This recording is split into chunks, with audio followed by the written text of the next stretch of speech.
Commodities are bought, but we don't operate in a world of commodities. We all operate in a world of very nuanced, deeply customized solutions. Even these apps, whether it's Waze or Granola, they're highly precisely tuned for individuals' problems. I believe they're sold, not bought. I have a friend who jokes that at the end of the day, everybody's in sales. So you might as well get good at it.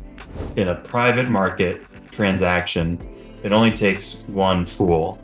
The public markets are the ultimate weighing machine, as Benjamin Graham said. There's a long history of startup founders being overconfident in their value prop, nice to have versus must have versus hair on fire, and falling prey to vanity metrics, downloads and clicks. When the real rubber meets the road, you want to make sure you've got something that's enduring and that's creating a profitable business model.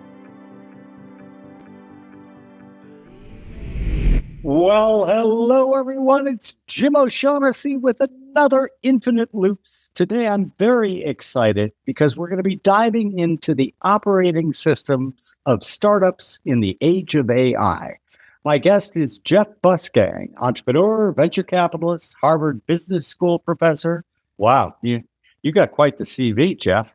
Jeff is the co-founder of Flybridge Capital, a seed firm backing AI-forward community-driven companies. He's the author of 3 books that map very cleanly to a founder's arc. The first is Mastering the VC Game, the next Entering Startup Land, and the one we're going to be talking most about today is his most recent, The Experimentation Machine, Finding Product Market Fit in the Age of AI.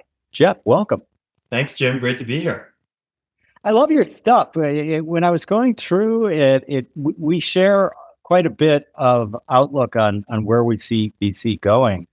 In the most recent book, you argue that great startups are not static companies, but rather systems for running disciplined experiments where AI will massively compress the time and cost to learn. Why don't we start there? Tell us more. So broadly speaking, in the age of AI, we are seeing founders being able to execute far faster than ever before.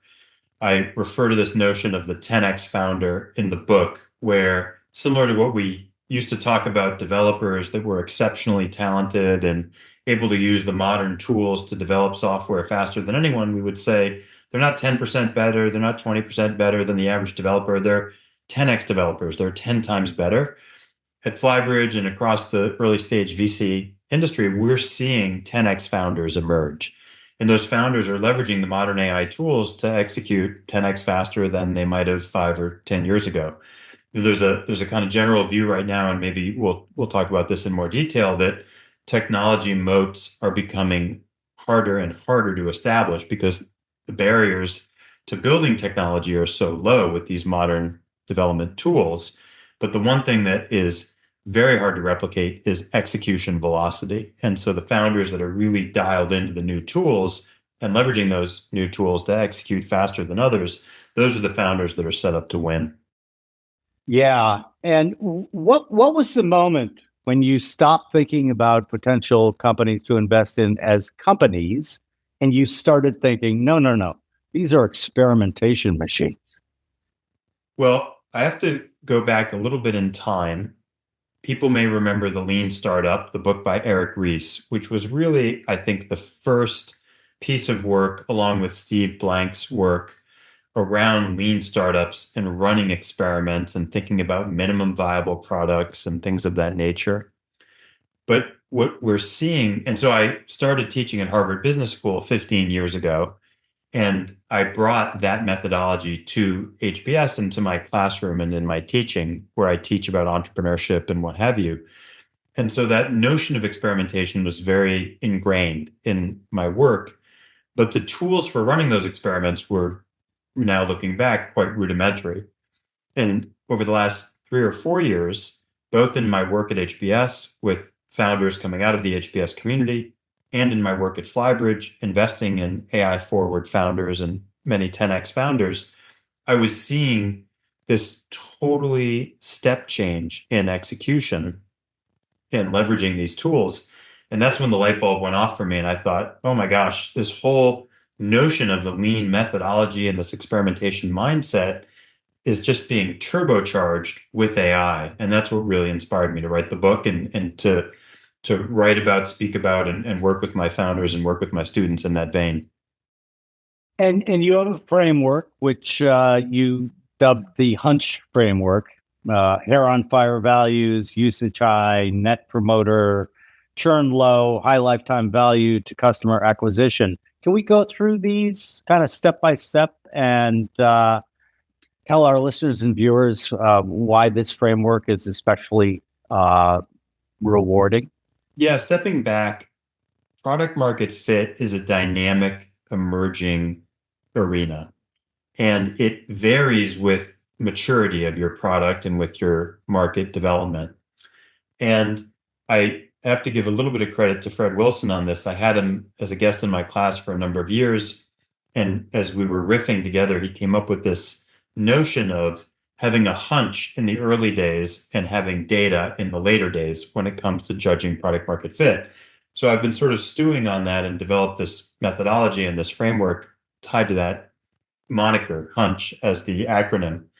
And the reason, by the way, I go into this detail is in marry it with the world of AI is because I really believe in this sort of notion of combining the timeless methods with the timely tools. So we talked a little bit about the timely tools. We'll talk more about them perhaps for software development and running experiments.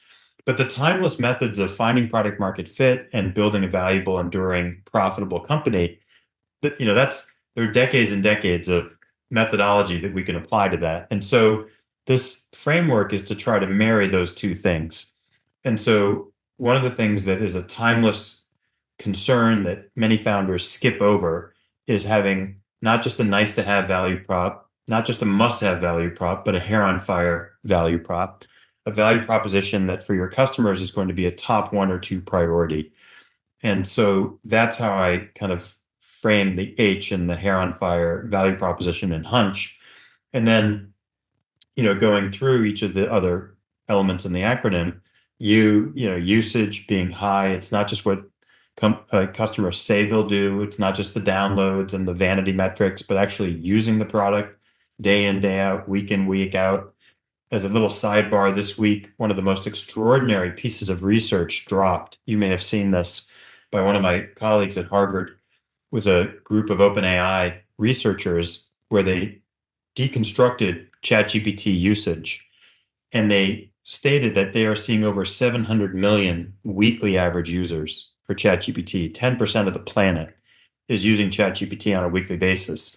So, that's a stunning number on so many levels, but it really points to the fact of usage. It's not just did you download or experiment or play with or try to do a poem for a birthday party or an anniversary, but are you using it week in, week out? So that's the usage. N is NPS score, which we could talk about more, Net Promoter Score. It's all about customer love and having a strong Net Promoter Score and strong customer love. The C is churn, having low churn. So usage patterns, and then also seeing that usage endure over time and having these cohorts continue to endure over time. And then the final H is high unit economics, strong lifetime value versus customer acquisition cost. Those are all timeless. If you don't have good unit economics, if you don't have good continued cohort behavior, good continued customer love, good continued usage, and good continued value proposition, it doesn't matter how clever your AI tool is, you're not going to build a great business.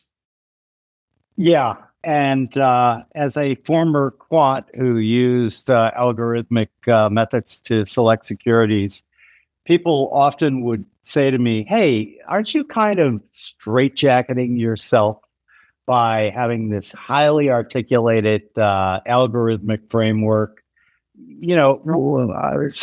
Jim, aren't you maybe optimizing local hills and missing the big mountain over here? How would you answer that critique? Well, I would say that the thing about product market fit is that, and I talk about this in the book, there are these stages. There's, the nascent product market fit when you're not really sure if you've got the right thing and you're looking for early signs and you have a hunch that maybe you've got it and some of the markers might point you in the right direction.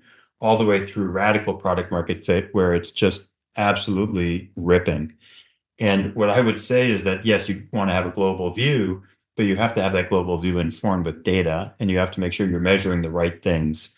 There's a long history of startup founders being overconfident in their value prop, nice to have versus must have versus hair on fire, and falling prey to vanity metrics, downloads and clicks and, fake ARR and doing all these, trials and everything else.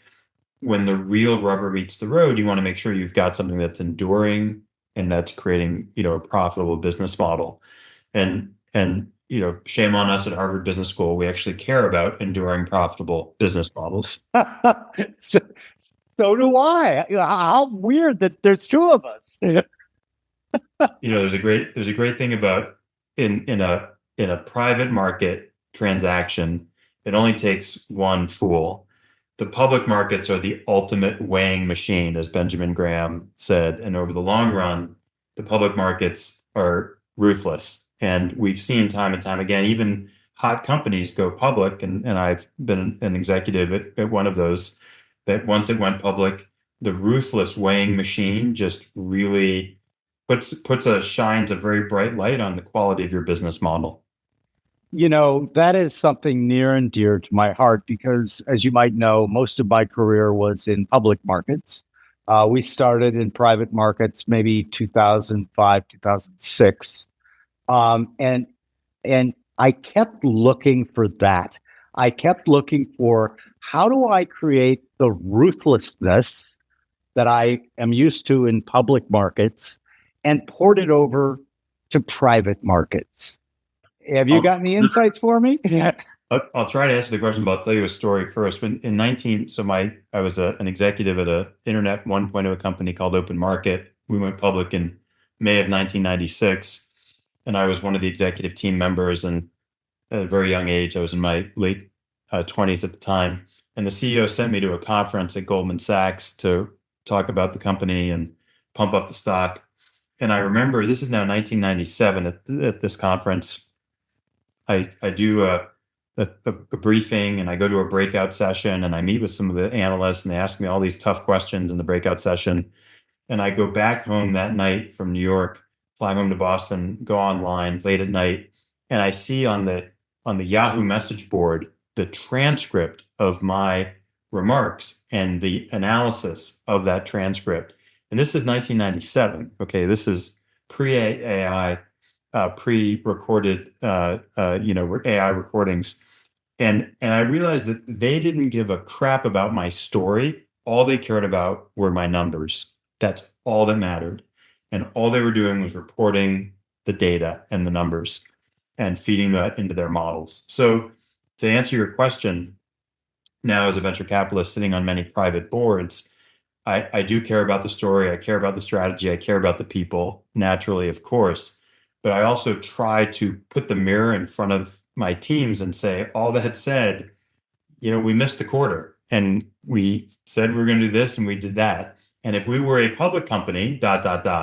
So that's really the, way that I try to combine the nuance of private company strategic thinking and long-term thinking and equity value creation with the short-termism, but the ruthlessness and analytical kind of clear-mindedness of the public markets. Yeah, I think that's a great idea. And could it also potentially be a wonderful tell for you if, when you bring data to them, they get all hand wavy and they're like, but you got to think of this. And then, at least in my case, when I do similar things, I smell bullshit. Is the same true for you? Yeah, I mean, look, venture capitalists are professional bullshit detector machines. And at the same time, we do want to work with founders who are visionary, who are creative, and who are a little bit out there. And, the phrase we use at Flybridge is head in the clouds, feet on the ground. I love that. It's okay to have founders who are a little creative and visionary and have a hypothesis about the future, but you also want them to have their feet on the ground and be very execution-minded and results-oriented. Yeah. Well, let's design a minimum viable thesis, sample, time box it, and then tell our audience and those listening in and watching, what would the kill criteria be in this? We're just going to make a small little experiment. Sure. So let's say you have an idea, and let's say you have a hypothesis that a certain customer segment is underserved. So Jim, give me a customer segment you want to focus on, just as an example. Okay, let's focus on the people who are absolutely frustrated that they are going to miss the AI boat entirely. And let's create a product that makes them feel like, oh my God, they're not going to pay me. I'm going to be an ambassador for this because all of my friends are in a similar boat. They don't get AI at all.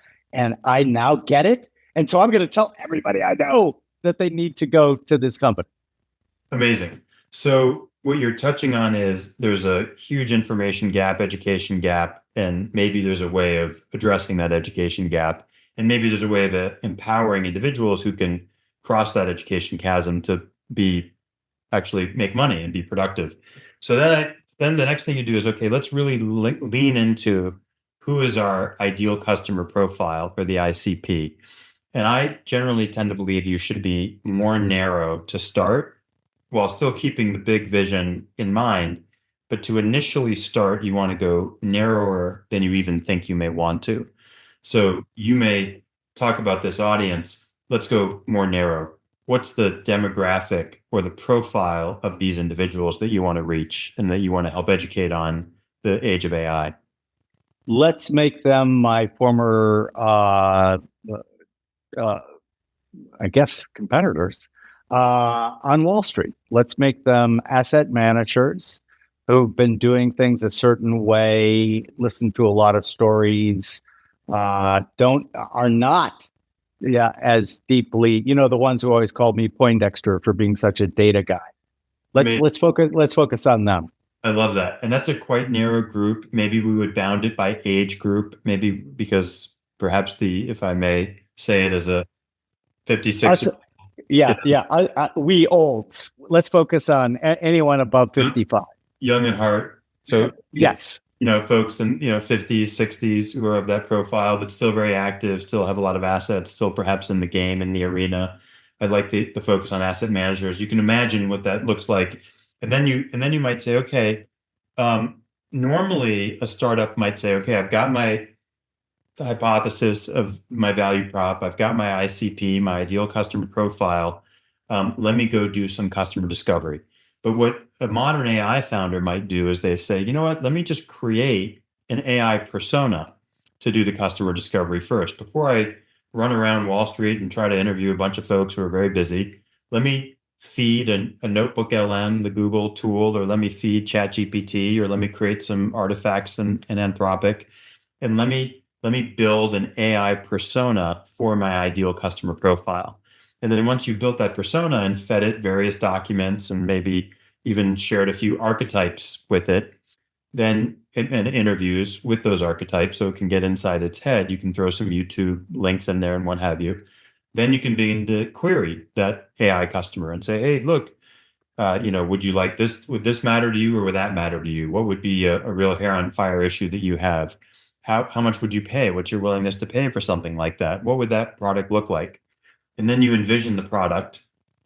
And then, again, the normal way might be you got to go hire an engineer and you got to go build that thing and go away for a couple months and then come back with a prototype that you would then show these customer prospects in your ICP. In the AI era, you would fire up Lovable or Replit or some of these other vibe coding tools. And in an hour or so, you would build a prototype. You would use English as the primary programming language of the world. All the hot computer programming languages are now distilling down to English, and you would build a prototype. And then instead of going and trying to schedule 50 interviews to show people that prototype in your ICP and your customer discovery, you might spin up an AI agent to scour LinkedIn and scour your personal network and the network of 3 of your friends who are in this cohort and generate hundreds of outbound emails with a link to the prototype, with a pitch. You might A/B test your pitch. And again, you could use the AI to help you with that A/B test. And then you could record a video of yourself walking through the prototype, explaining the thing, and then have that be customized 100 times and individualized for each of the individual customers. I've just articulated for you what the startup process looks like in the modern AI era. In a day or two, you could do all of those things that would have taken months and months beforehand. Yeah, and the camera was on you because you were talking, but I was smiling throughout because that's what we do here at OSV. I felt that AI was literally so important that when we launched this company, it was based on everything has to be AI first. And we have to have these in silico cohorts. We have to have all of that. And what's interesting is we have other verticals as well. It's equally applicable over there as well. So we have a book publishing vertical. And guess what? We spin up the archetype reader that we're trying to hit. We do exactly as you have just outlined. And it's really amazing how quickly you can say go, no go. But let's cover the kill criteria. So we've done all of that. And thank you, by the way. That was a very elegant and eloquent description for people who might not be as into this stuff as we are. But now let's have the executioner's block show up. What happens when we've got all of our results? What kills our interest in investing in that company? Well, taking the perspective of an entrepreneur before I take the perspective of an investor, for an entrepreneur, you have to decide, is this an area I want to dedicate the next 8 to 10 to 12 years of my life? Do I have enough passion for it? And do I have the belief and conviction that I'm on to something? You don't have to get it right in the 0.1 or the 0.2 version. You can be very early in your journey through what Chris Dixon refers to as the idea maze, and hitting a dead end, and you need to back up and go left and go right. But as long as you're enjoying the journey, have conviction that at some point you're going to get to an outcome that you're excited about, and have passion for serving that customer, then you're going to be, I think you should keep going. One of my entrepreneurs, I was saying to her that I was so impressed with her passion for the company and the idea that she was working on. And she said, I actually realized I don't have so much passion for the product as I have passion for this customer. And I really want to solve whatever it is that this customer is struggling with. That's what I want to solve. And this product is the first instantiation of that, but I have 3 or 4 other product ideas that I'm going to keep building on and releasing.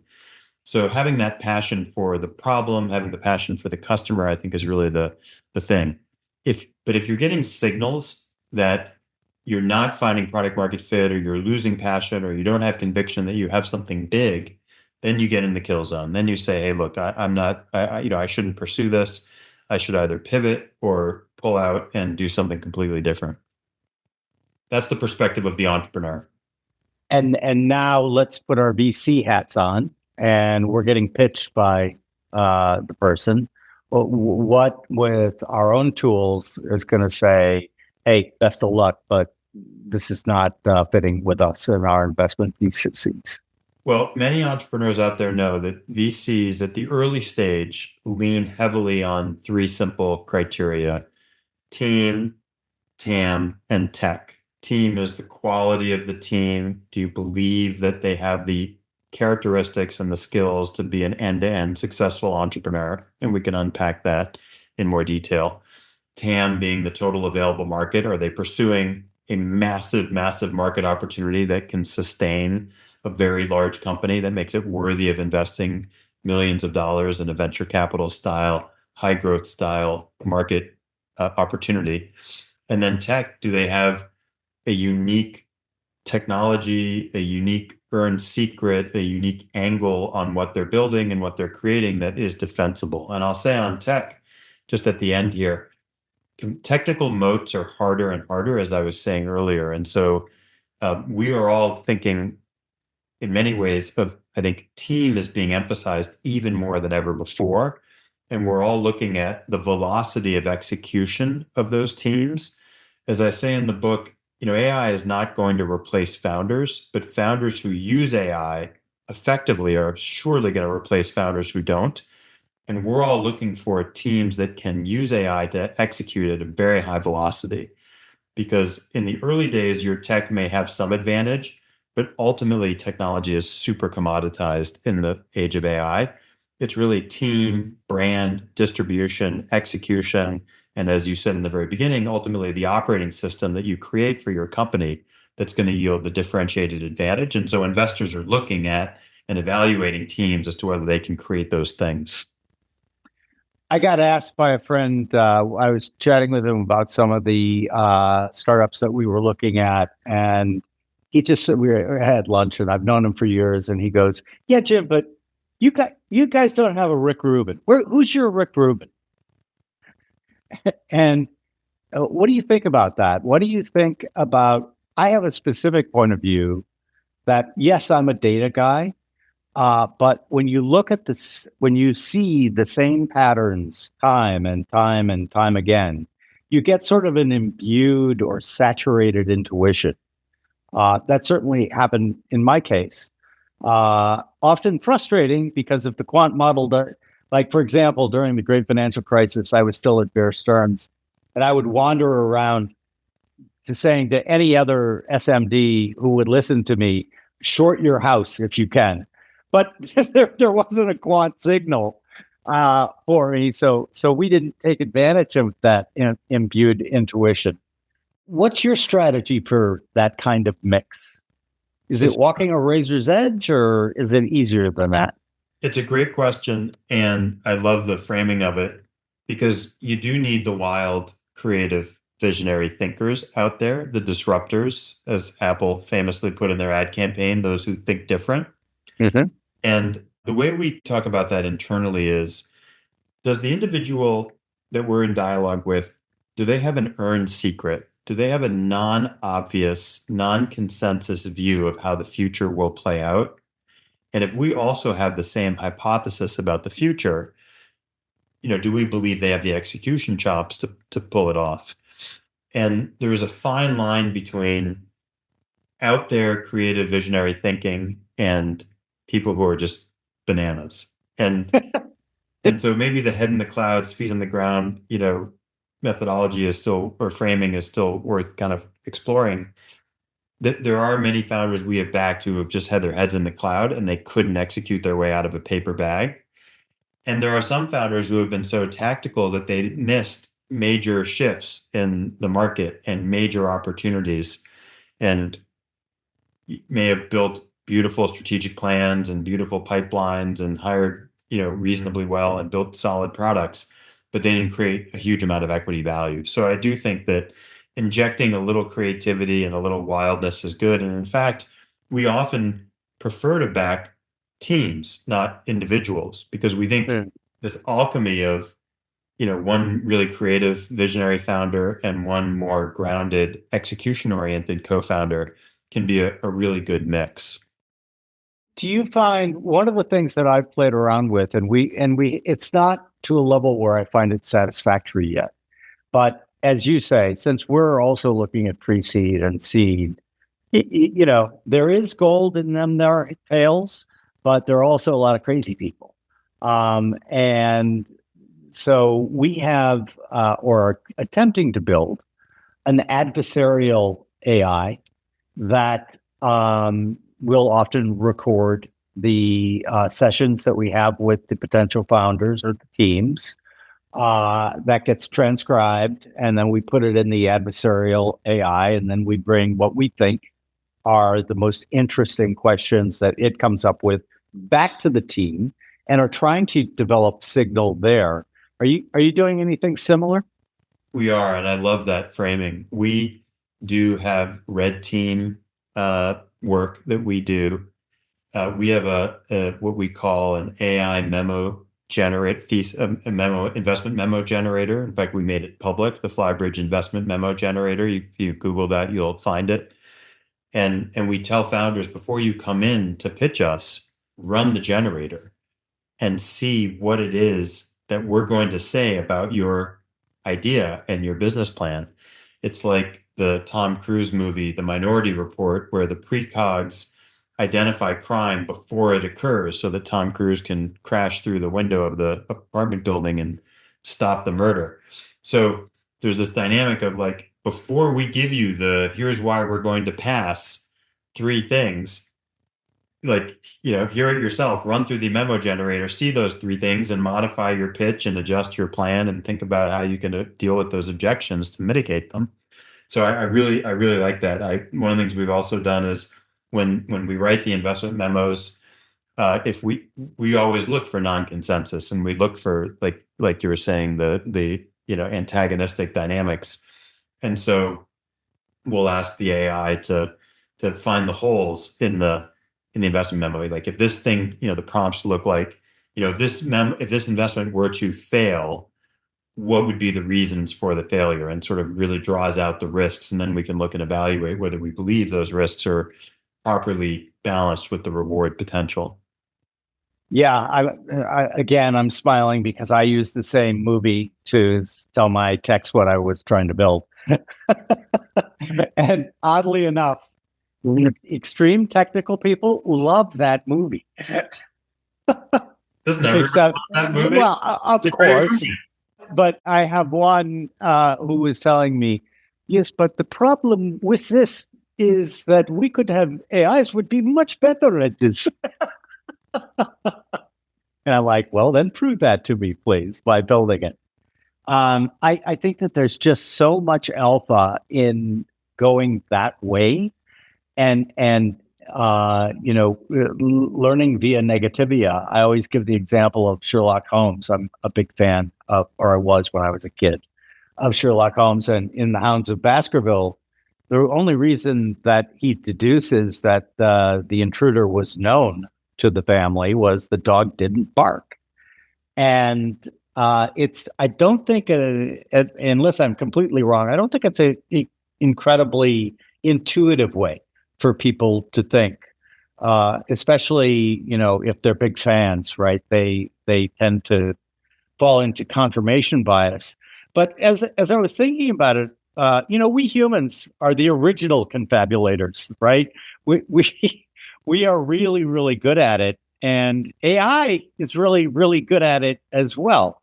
And so what happens, and how do you prevent the AI model from that, basically confabulating or fabricating realistic sounding signals in our experiments that really are not, they're vanity. They end up being vanity metrics that we all are trying to avoid. It's a really important concern, and founders obviously have to put humans in the loop in their major decisions. And you also have to be good about your prompts and making sure that your prompts are attenuated or tuned for these situations. In general, the AI models are too nice, and they're very eager to please, and they try very hard to make you feel good about yourself. And so one of the things, and I say this in the book, is one of the prompts that I often put at the end of one of the phrases at the end of all my prompts is, be rigorous. I want you to be as negative as possible. My standards of excellence are very high, and you won't hurt my feelings. I really want the AI to tell me the truth. And one of my other prompts I'll say, don't make anything up, and only give me, the facts, and only give me what you think is the hard, cold truth without trying to make me feel better. So it's really important to use language that draws out the most critical feedback from the AI on what you're doing, whether it's your business plan or your pitch deck or your customer discovery interviews. Yeah. And we just are very simpatico because it also crosses category. So as I mentioned, we have a book publisher, we have a media arm that looks at podcasts and Substacks and everything. And I was trying to demonstrate that to a colleague, and we'd written a really wonderful Substack, or so he thought. And I said, well, let's see what the AI thinks about it. And, we did that. And guess what? We have we have our own AI lab here. And so I put it through some of the standard commercial models, and it was like, this is fantastic. What a great thing. And then I put it through one of ours, which basically the prompt is, you are the most intelligent critic, and then fill in the blank about what the Substack is about. But you also have a vicious streak, and you have personal animosity against this author. Please tear it apart. And we put it in that. And I got to tell you, Jeff, it was the most brutal thing I've ever seen in my life. I put my own stuff in there too and have it absolutely torn apart. And I just think there's so much value in that. And it surprises me that just isn't something that people build right in. Yeah. Do you have any notion for why they don't? Well, first I'll say, broadly speaking, a lot of people treat the AI like they treat a search engine. They give it a sentence, a handful of keywords, and they hope for the answer. And we now live in a world of the more context, the better. We're approaching an infinite context window with these AI systems, meaning you can put millions of words of content to contextualize what you want to come out with. And so prompts, and I have in my book, which you saw perhaps at the end in the appendix, I have an appendix on AI prompt tips and examples tuned for founders. I also have an appendix on startup valuations, which links to your other point about the public markets impacting the private markets. But in the AI prompt tips, I talk about the formula for a great prompt, which is a lot of context and a lot of clarity with regard to what you want and the tone that you want it in. And I think it's really important that as part of that, you are very clear about having it be rigorous and tough and critical and harsh. So I think it's really, really important. I have in my HBS class, I have, again, back on this sort of Minority Report precog theme, one of my assignments for my students is to write an investment thesis. This is in my class where I have a bunch of students who are aspiring venture capitalists. The class is called VC Journey, or VCJ. And so I have created a VCJ investment thesis evaluator. It's a custom GPT. And I trained it on a bunch of excellent investment theses, and I gave it a very long prompt that provides context. And the key in the prompt is, using language like rigorous, and make sure it's investable and it's going to generate massive financial returns. And the GPT wanted to make it societal benefit and impact oriented. It was like, and friendly and positive. And I said, no. I want it to be critical. I want it to be really critical. And so that's the type of training that you really want to have your GPTs have, and you really want to include that in your prompts every time. So what happens when everybody reads your book, goes to your appendix, puts those prompts in their AIs, and like literally, how much does that degrade the edge that you currently enjoy as an investor? When the engines get commoditized, my natural instinct, which is probably because of my priors, is we got to have better data. We got to have proprietary data.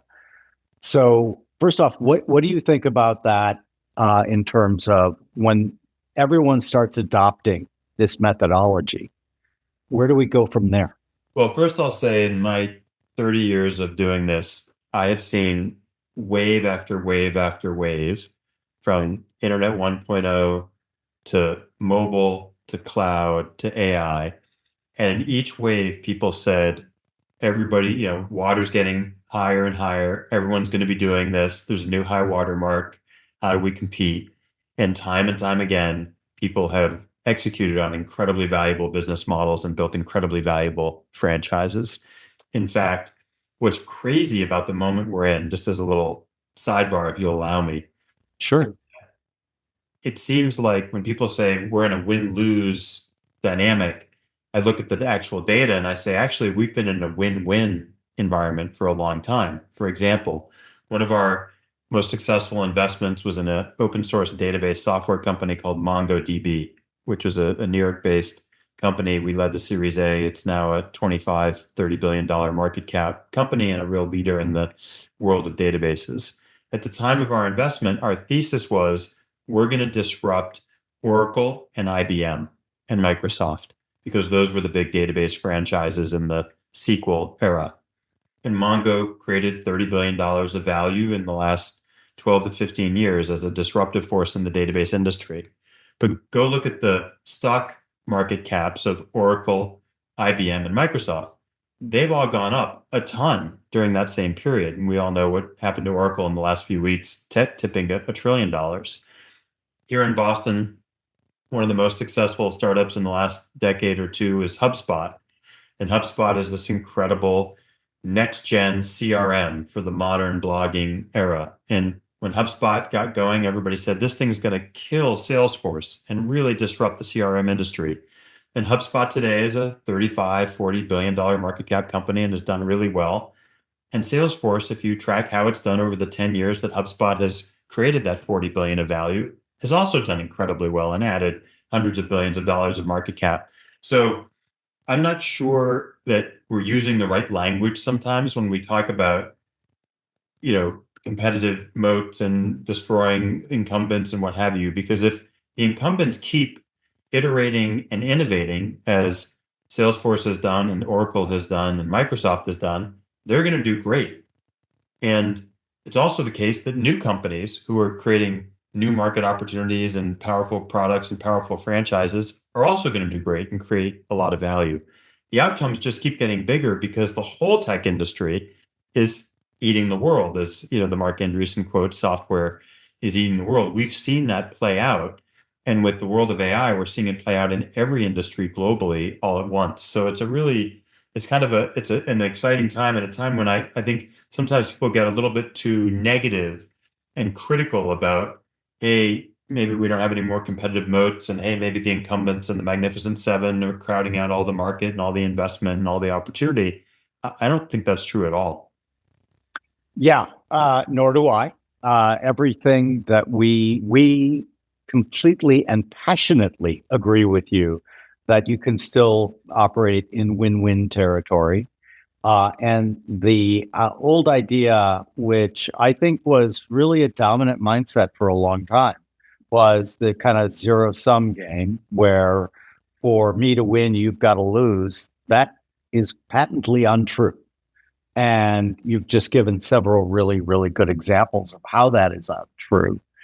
But I wonder about the idea of, well, are we ever going to reach a time where you remember the old Pogo cartoon, we've met the enemy and it's us, where we humans end up, because we maybe romanticize human judgment, or we feel like I jokingly, kind of jokingly said to my newest chief of staff, I want you to be my last human chief of staff. I want you to design an AI chief of staff. And which he was like, of course I will, because that means I get to go do much more fun things. But do you think that there is a point ever where we've met the enemy and it's us? Yeah, I don't know. I'm more of an optimist maybe than that. I do love your comment about I want you to be our last chief of staff. We just hired a chief of staff at Flybridge, and his mandate is to be our head of AI internally, as well as a chief of staff, and to spin up agents that we can use more extensively internally. So I love that you're doing that as well.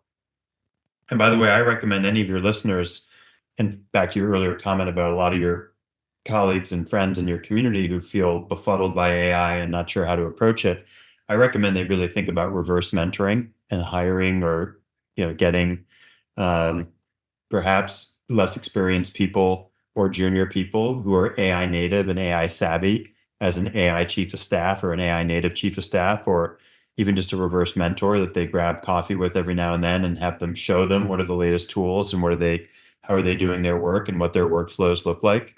One of the things we do in our partnership is we are always sharing the latest tools and gadgets that we're playing with and the fun little aha moments that we're having as we play around with Replit or Granola or Tasklit or some of the other great platforms that we've been enjoying working with.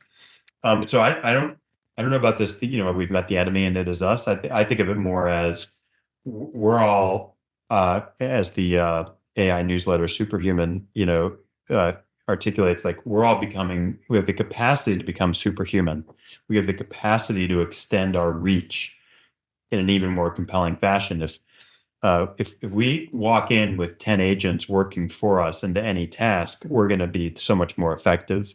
Some of my HBS students and I have been talking about the fact that job interviews are shifting from resumes to portfolios. So it's not, let me show you my resume. It's, let me show you the portfolio of work that I've built and created and the AI agents that will come with me if you hire me into this company. Again, smiling because we are doing a lot of the things in a very similar fashion. I've long been critical of standard interview techniques because they're snapshots. And, you could have a bad day. You could be the most brilliant, hair on fire person in the world. And for whatever reason, you got into a fight with your partner or you got a ticket on the way over, or there's infinite ways that you can have a bad day. There's also infinite ways where somebody who's maybe not so great can just be on fire and be like, yeah, we love this guy. And so my preference has always been, even pre-AI, for a movie, not a snapshot.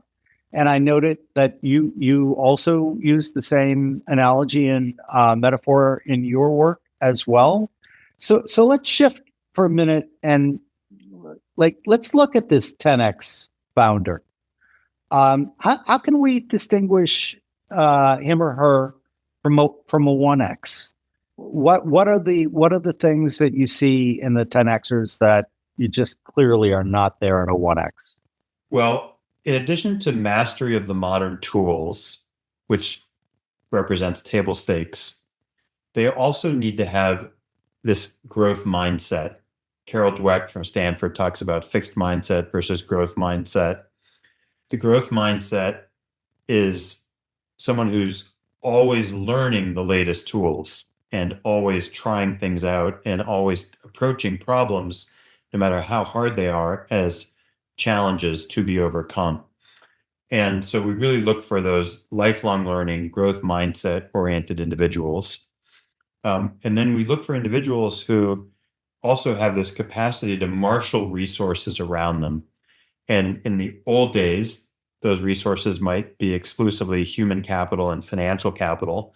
Today, it's human capital, financial capital, and yes, AI and agentic capital, the ability to harness AI capabilities, whether it's agents or excellent user of these tools, to marshal resources to be more effective and more rapid in the execution. Again, I said this earlier, velocity is really such an important part of the competitive advantage of founders in the modern era.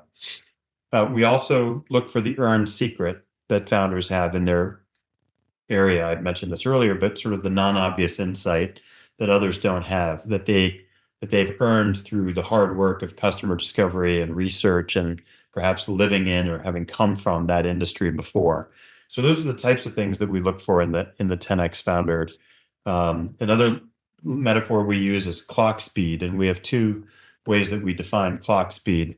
This is a term we picked up from Bill Gates from his early writing about the Internet 1.0 days. But there's one aspect of clock speed, which is their ability to make decisions rapidly. And then there's the other aspect of clock speed, which is just raw horsepower, just raw intelligence. And so we really look for both. There are a lot of very smart people who are, frozen analysis paralysis, and they don't make quick decisions. And there may be some people who make very quick decisions but exhibit very bad judgment because they don't have strategic insight. And so we really look for both aspects of clock speed when we evaluate founders. One of the things that I've been thinking a lot about is a lot of the factors when I was coming up in my career. So I'm 65. And when I was younger, like clock speed, that was a real advantage.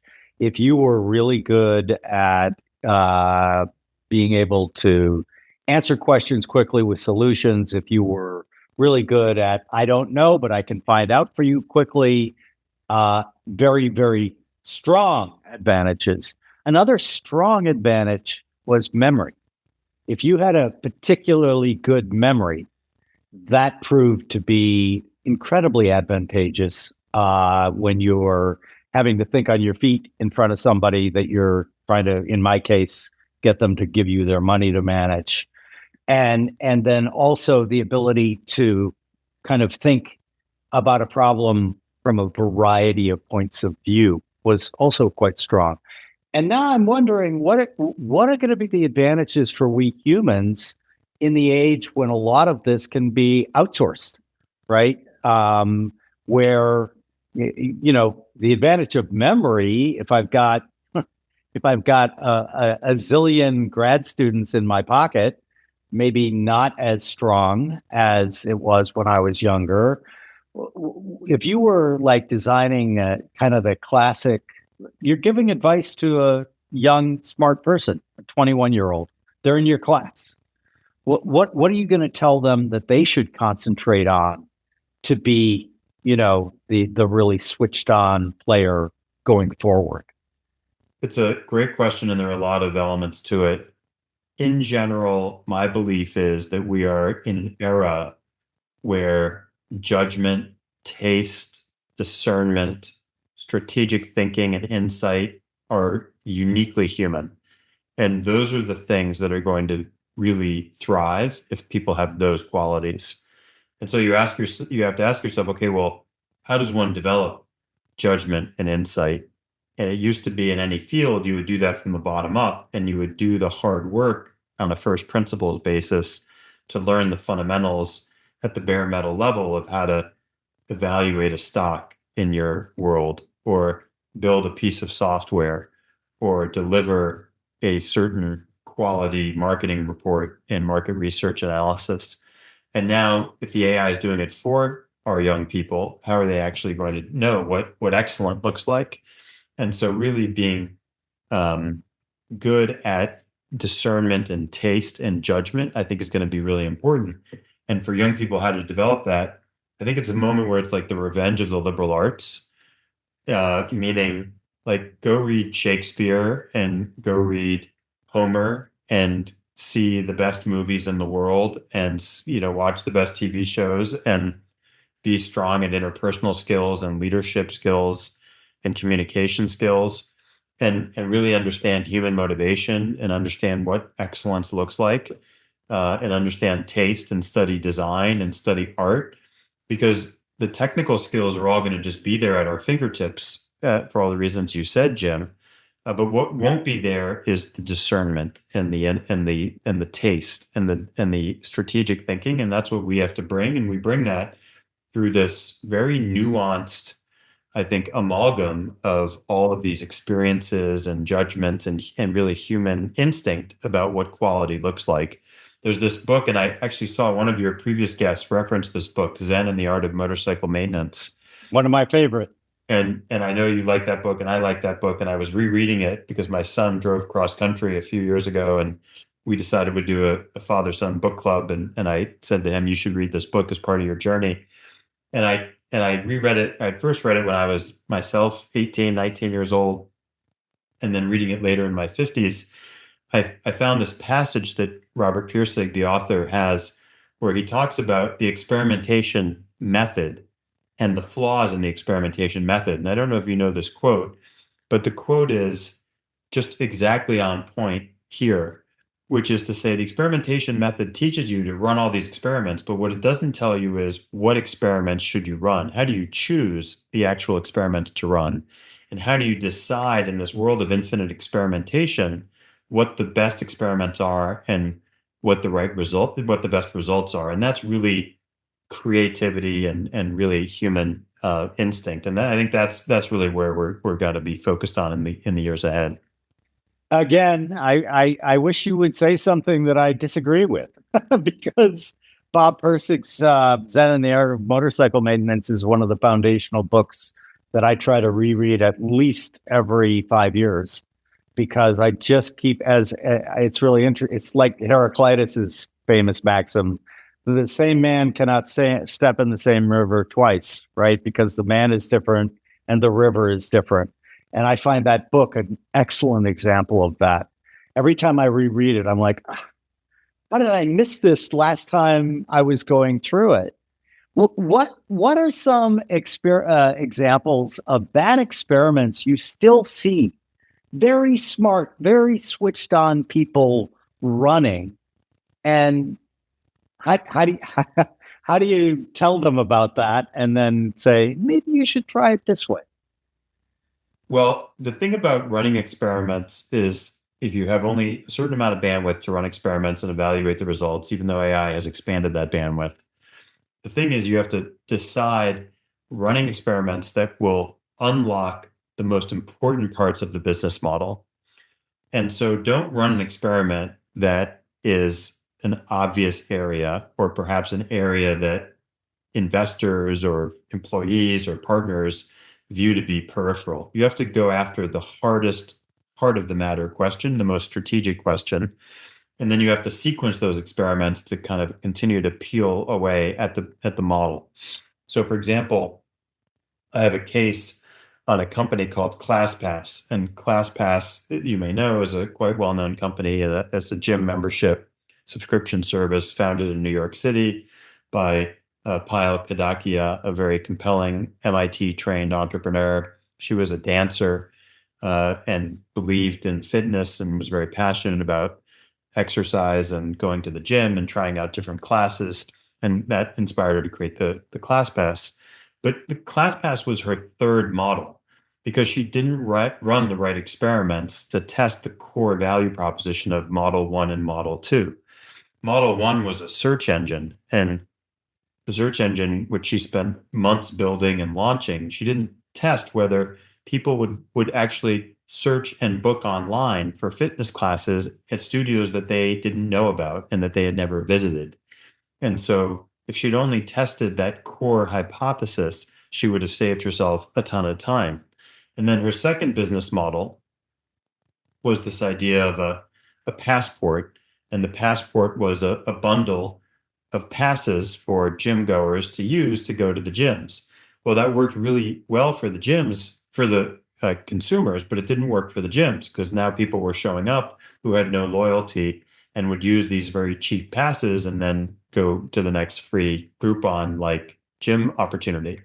And so again, she didn't test the hypothesis. She spent a lot of time building and thought that she knew best because she was the customer. And so she was overconfident in her ability. And she admits this later. This is not me being dismissive. Pyle's an incredible entrepreneur, but she admits that she almost killed the company by these failed experiments in sequence. And so really focusing on the business model question that matters the most, that will unlock the most value and unlock future resources from employees and investors is really the experiment you want to run first.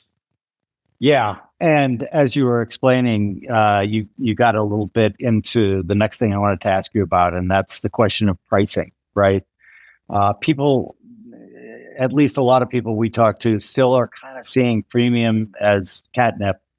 And what is your process for getting is it framing, bundles, fences, willingness to pay? Stack rank those for me, and then tell me what you found to be the most efficacious.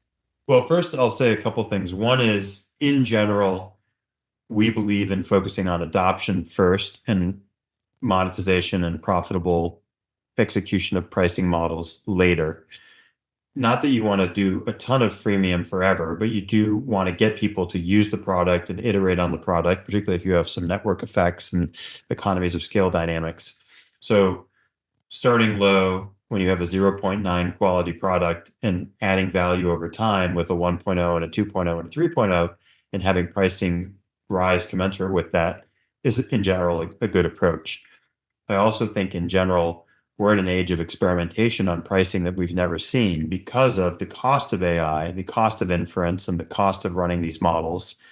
It's not free. There's a whole rift right now in the world that I live in that gross margins are compromised dramatically because people are giving away these unlimited capabilities, but they're having these very finite and continuing costs related, these variable costs from running the models and running the inference as compared to the fixed revenue on these unlimited plans. That strategy almost killed ClassPass when they finally did get the model right. She launched an unlimited plan subscription model, and it attracted the power users. And the power users went to the gym 20, 30, 40 times a month. And ClassPass was paying for every one of those, the gyms, and had this fixed revenue and this variable cost, and it almost killed the company. And we're seeing that play out time and time again in the age of AI. So I do think, first principles, monetization maybe comes second, adoption first. First principles, you want to try to match revenue and pricing to costs and not get stuck in this, ClassPass trap of the unlimited model. And then finally, I think you want to make pricing simple for your customers in a way that matches how they buy. And many people lose the fact that variable pricing doesn't work for companies, as an example, because then they can't budget for it. So having tiers and really understanding how they budget and how they spend and understanding where the break points are on the tiers, where it can be put on a credit card versus a department approval versus a procurement approval. Really understanding that model also helps a great deal. And what do you tell founders who are, all in on product-led growth when you what they see as a flywheel, you see as a mirage? Give me a couple examples of that. I wrote an article with my former student and friend Oliver Jay, who runs international for OpenAI and was previously the chief revenue officer at Asana. And it's an article in Harvard Business Review that's titled Falling into the PLG Trap.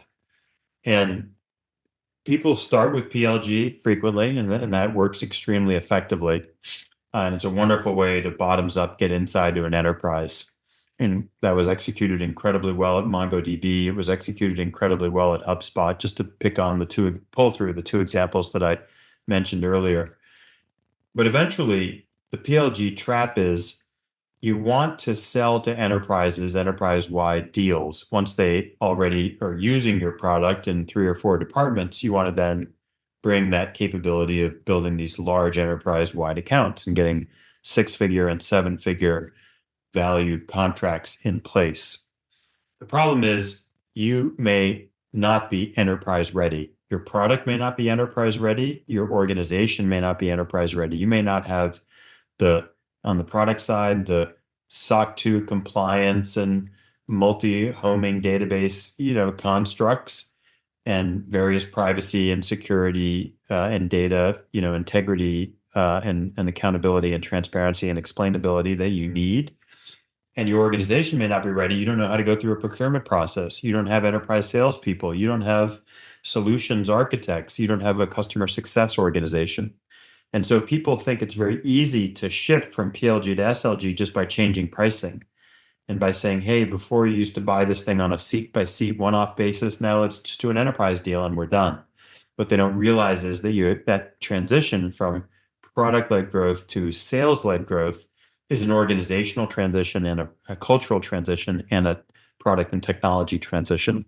So if you want to avoid the PLG trap and break out from not only that 1 to 10 million and 10 to 100 million, but get to, as MongoDB now has, 2 billion of revenue, you've got to really go through that entire cultural, organizational, and operational transition.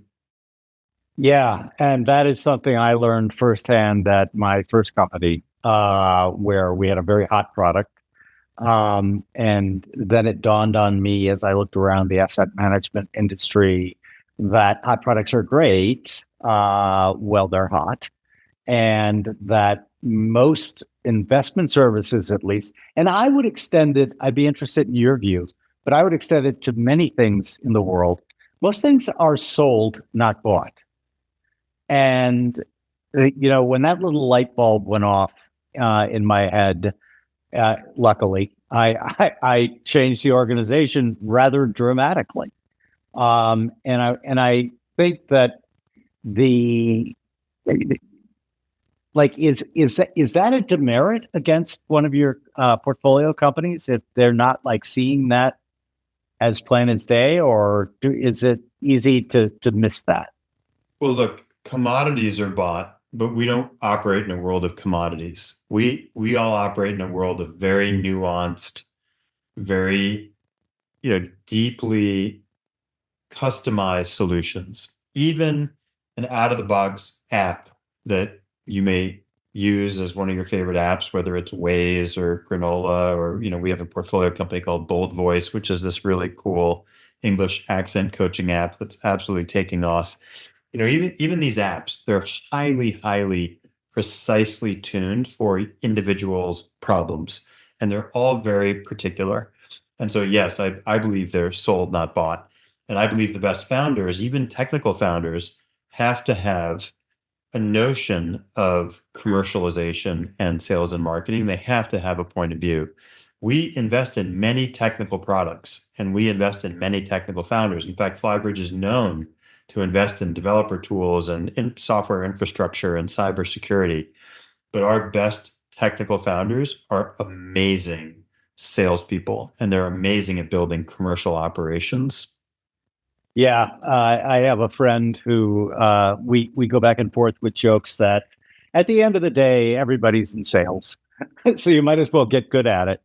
One of the most popular, sorry to interrupt you, but one of the most popular books on that point is when I was early in my journey as an entrepreneur and coming out of HBS was, the one thing they don't teach you at Harvard Business School is, how to sell. And that was true in the 1990s when I was there. Today, we have an entrepreneurial sales class that's one of our most popular classes that hundreds and hundreds of our students take that class to learn how to sell. Yeah, very, very important. Do you make them watch Glenn Ross? That is a classic movie. Another wonderful classic movie reference. First prize, Cadillac. Second prize, pair of steak knives. Third prize, you're fired. You're fired. So many great lines from that movie. As we're on kind of going through the scale here, I was wondering about like the net promoter score, right? Isn't that, like, to be devil's advocate, isn't that kind of noisy and easy to game? Well, the general concept is customer love, and there may be multiple ways of measuring customer love. Net Promoter Score is a very smooth industry standard way, and it's a way that you can compare against other companies. In our experience, if it's done well, it's so simple to execute on that the simplicity it kind of pierces through the gamesmanship. And so it may be that it gets a little bit inflated if you're selective and who you reach out to and your sample size isn't perfect and all that. But really what you're looking for is a baseline and a sense, and then you use that baseline to improve over time. We have a few of our portfolio companies that I have one e-commerce company in particular that they measure net promoter score and show it to the board every month, and it's a really key performance indicator for them. And we really love seeing it. And they're very honest about when it goes down. They jump on it and they say, well, why'd it go down? And, in their case, this is a company called Madeira. It's a unicorn e-commerce platform in Brazil. It's the Wayfair of Brazil. They do bulky items, so like furniture and wardrobes and home furnishings and goods. And they are obsessed with customer love, and they're obsessed with their net promoter score because they know it tells them that shipping isn't going well, or that the quality of the product isn't quite what they wanted, or that the pricing isn't what the customer expected. And the lagging indicator is churn. Churn is the lagging indicator. the leading indicator is net promoter score and usage, because once they churn, they're gone. And they've already decided they're not going to work with you anymore. They're not going to buy from you anymore. They don't want to associate with you anymore. What you want to do is you want to get ahead of that early and have those leading indicators like NPS. Yeah. As I was listening to you, I was wondering, the thought occurred to me, what's a category that like you would invest in tomorrow because it meets a need that you have not yet found anything out there that fulfills that need? Maybe even one of your own personal needs. Well, that's a great question, Jim. I will say I'm really interested in email as a category. We made one investment in that space. It's a product called Tasklet. There's another company in that space, Superhuman, that was recently merged with Grammarly that's got some momentum. But as we think about the proliferation of email and all the messaging apps and having some sort of unified communication that's AI native that allows us to be more efficient in the processing of information and inbound, I think that's really interesting just personally. I would love to have more sort of control over my inbox and having an agent that helped me with that. You mentioned the AI chief of staff. There's a lot of energy around that. I think it's very cool. Yeah. But at Flybridge, we're also spending a lot of time thinking about what the workforce of the future is going to look like. What are these very service-intensive, fragmented businesses going to look like in the age of AI? We've invested in some services-oriented companies that are AI native and AI enabled, and we're looking at another one right now. So I think there's a lot of interesting dynamics at this intersection of technology and services. There's a joke I heard somebody say where they said, I don't know who's going to win at this inflection point. Is it going to be the VCs who are bringing AI into the services industry, or is it going to be the PE firms that are, kind of bringing, used to bringing capital and are now bringing, capital and management efficiency and view AI as just another one of those things. So the AI, the VC firms know AI, but they don't know services and capital. The PE firms know services and capital, but they don't know AI. Who's going to win that battle? Yeah. Who do you think? I have no idea, but like I said before, with regard to Oracle and MongoDB, maybe everybody will win. Who knows? Yeah, right. Well, and also, as I was listening, we've talked about the 10X founder. What are we looking for when we're looking for a 10X joiner? First, I'll say, so the idea of a joiner, which is a term I think I've invented, but others maybe used it as well in the last 10 years.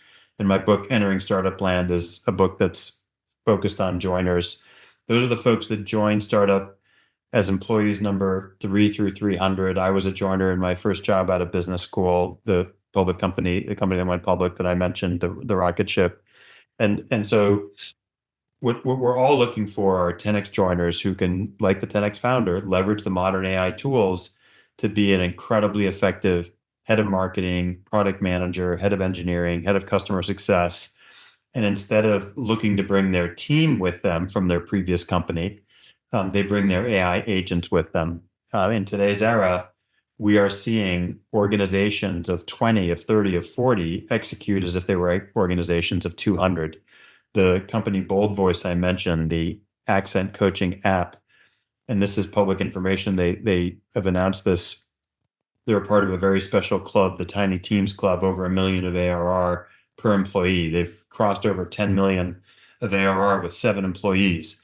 And you can bet those individual joiners who have joined the company, the head of growth, some of the various engineers, they've come in with this incredible skill of leveraging AI to extend their reach. Yeah, and that is something that I have specific experience with because that's kind of the way we run OSV. And what I wanted to ask you was, what does the ideal human team look like when the company is treating AI as a true and real partner? That's what we do.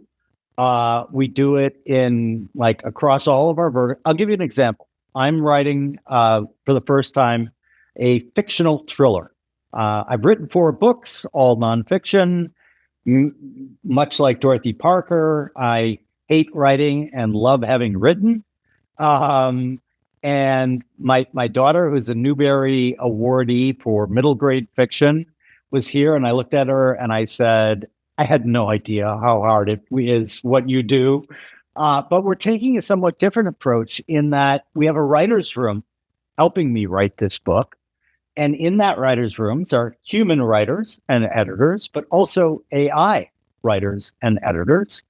And there's been some kerfuffles with my human team saying, like, did the AI suggest this? Is this your turn? So I'm in the process of learning that I've got to develop a new skill set in not only dealing with team member queries like that, but also the question I have for you is, does that lead us to a different type of human to put on that team? You're answering your own question, and I think your example is an excellent one. It's a cultural shift where the humans need to be very comfortable directing the AI agents, in some cases overruling the AI agents, putting the guardrails up for the AI agents. We're all going to operate in organizations where there are more AI agents working for us than humans. That's just a fact. It's going to be the case across business, across government, and across nonprofits. And so the humans in those organizations need to be more and more comfortable orchestrating, managing, controlling, overruling, or being overruled by the AI agents. And they need to sign up for that. Exactly my thought on it. And what I'm still struggling with is, like, how do you have any heuristics or little tricks that you could give me when you're talking about bringing a new human on that have worked really, really well for you in determining, yeah, this person is already incredibly comfortable with the idea of having this AI as a true partner? I mentioned to you earlier that at HBS, we're talking about resumes moving to portfolios in the job process, asking questions like, what have you built with AI? What are your favorite prompt techniques? What's a fun use case in your personal life? What's an app that you wish you could create, and why haven't you created it yet? Those types of questions in the interview process, I think, will really help bring that to life. Yeah. One of the questions I ask frequently when I speak to business audiences is, on a scale of 1 to 10, how would you rate yourself, where 1 is an AI newbie and 10 is an AI native? And then on a scale of 1 to 10, how would you rate your organization? And then when people identify how they rate themselves in the organization, you then begin to say, well, why aren't you a 10? And why isn't the organization a 10? What's holding it back? And when you find the 8s and the 9s and the 10s in the audience, you say, well, what are you doing? Give me some examples. And people's eyes light up when they hear what their friends and colleagues are doing. So it's a really, I think, important thing is to draw out the AI native in all of us. Yeah, that's good advice. So, Jeff, this has been absolutely wonderful. Generally speaking, I very rarely come across somebody who's like viewing the world very similarly to the way I view the world. And generally speaking, you don't want to just have a me too, but you've given me excellent answers to things that I hadn't thought about. So I've learned a lot, and I want to thank you for that. On Infinite Loops, we have a final question for all of our guests, which is this. We're going to wave a wand and we're going to make you the emperor of the world. Rules are you can't kill anyone. You can't put anyone in a re-education camp. But what you can do is we're going to hand you a magical microphone and you can say 2 things into it. And the entire population of Earth is going to wake up whenever their next morning is, and they're going to say, you know what? I've just had 2 of the greatest ideas. And unlike all the other times, this time I'm actually going to start acting on them right now. What 2 ideas are you going to incept in the world's population? I would say the golden rule. do unto others as you would have them do unto you. And the second idea I would have is be kind. Just be kind to each other. I think we're entering into an era of tremendous disruption, of tremendous uncertainty. Yes, there are going to be haves and have-nots, and arguably as the wealth grows more rapidly in these because of these turbocharged technologies, we're going to have greater income disparity. And I just think people need to have grace and be kind. I love both of those. Those are simple but not easy. And like a lot of things in life. Jeff, where can our viewers and listeners find, they can get your books at anywhere, your website we'll have in the show notes, but do you have any personal website that they might go to or any other sites that you would want to mention? They can go to Flybridge and see what we're investing in at flybridge.com. They can follow me on LinkedIn. And certainly, go buy the books and sign up for the blog that I write, which is off of the LinkedIn newsletter. Perfect. Jeff, this has been delightful. Thanks so much for your time. Thank you, Jim. Great to be here.